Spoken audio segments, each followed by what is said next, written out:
السلام عليكم حبايبي، ان شاء الله تكونوا بخير وصحة وسلامة، واهلا ومرحبا بكم بهذا المقطع الخاص. طبعا اليوم كملت كل شيء، الاستديو كمل الحمد لله بعد انتظار طويل دام اكثر من 4 اشهر او 3 اشهر من البناء، وبعض الاشياء اللي خلتني طبعا اتاخر حتى اكمل هذا الاستديو. الحمد لله والشغل كمل، وانا صورت لكم تشوفونها بهذا المقطع ونرجع لكم ان شاء الله.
إذا أحبتي أتمنى هذا المقطع من الفيديو واللقطات عجبتكم، وإن شاء الله بالمستقبل القريب يعني بالأيام القادمة إن شاء الله راح أتواصل وياكم برفع مزيد من الحلقات. من ضمنها طبعا راح أفتح بعض الأشياء اللي مشتريها قبل، بعض الأدوات الرسم، من ضمنها أقلام خشبية وألوان ماجيك وألوان زيتية وألوان مائية، راح أفتحها هنا إن شاء الله بهذه القناة بحلقات قريبة جدا إن شاء الله بهذه القناة. أما بخصوص الرسم الديجيتال أو الرسم الرقمي، هناك برنامج اسمه سكتش بوك برو، لكن راح يكون على الويندوز، على نظام الويندوز.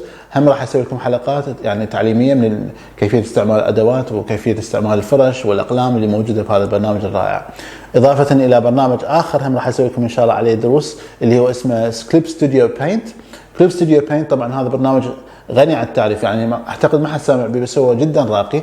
هذا يعني هم يشبه السكتش بوك برو ويشبه الفوتوشوب ايضا، بمميزات جدا جميله، به يعني فرش واقلام وشغلات يعني يقدر الواحد يرسم به.